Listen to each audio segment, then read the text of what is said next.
প্রিয় দেশবাসী, গ্রামবাসী, আমি একটা অনুরোধ আপনাদের কাছে রাখতেছি।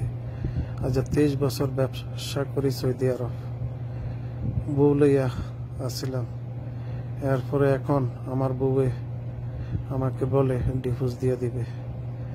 আমি যখন আমাকে বলল আমি মাসে 1 লাখ দিই, 1,20,000 দিই।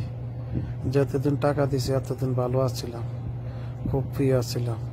এখন শরীরে আমি 35 লক্ষ টাকার মতন দেয় না। তখন আমাকে ও বলছে, তুমি যদি 60,000 টাকাও না দিতে পারো মাসে, তোমার লগে সম্পর্ক রাখা লাভ কি? তোমার লগে যোগাযোগ রাখা লাভ কি? তোমার লগে কথা বললে লাভ কি? তখন আমি বলছি, তোমার সম্পর্ক রেখে টাকার? বলে হ্যাঁ। এই জন্যে আমি আমার জীবনটা দিয়ে দিলাম। আমি আর কিছু ওর জন্য, ওর কাছে আমি অনেক টাকার সম্পদ রেখে গেছি, প্রায় 80-90 লাখ টাকার সম্পদ করে দিছি। এখন আমি বলছি সম্পদ বেচা তুমি একটা কিছু কইরা দাও। আমি এখন দেয় না, ও আমাকে দিবে না। আমার একটি অনুরোধ, ওর জন্য আমার জীবনটা দিছি। ওর মা আমাকে ওরে খারাপ করছে, ওর মার জন্য, ওর জন্য আমার জীবনটা। আপনাদের কাছে একটি অনুরোধ, আপনারা সেটা বিচার জন্য ওরে আর ওর মারে আপনারা যেটা ভালো হয় সেটা করবেন। আমার এটি অনুরোধ, আর কেউ কাছে কোনো কিছু চাওয়ার নেই। আমার বড় ছেলেদেরকে বলছি, তুমি আসবা, আমার আসা মাটি দিবা, আমার ছোট ছেলের লইবা, মেয়ের লইবা, আমার মুখটা তোমার আম্মুরে দেখাইবা না। আর তোমার আম্মুকে থেকে 1 টাকার কিছু নিয়ে আমাকে ইয়ে করবা না।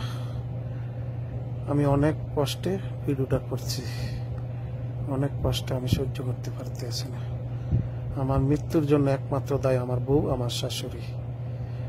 বাবা, আমি তোমাদের জন্য করে গেছি, আমি কিছু নেই, আমি কিছু নেই না। আমার সুখ দিত, আমি সুখের জন্য কত কাকুতি মিনতি করছি তোমার বউয়ের কাছে, তোমার সাথে তোমার মার লগে কথা বলার জন্য কত কাকুতি মিনতি করছি, কিন্তু তোমার মা আমাকে কোনো পাত্র দেয় না। কুকুরের মতন আমাকে সৌদি আরব আমি দেশে যাওয়ার বলছিলাম, তোমার আম্মু আমাকে এই জন্য এডি করছে।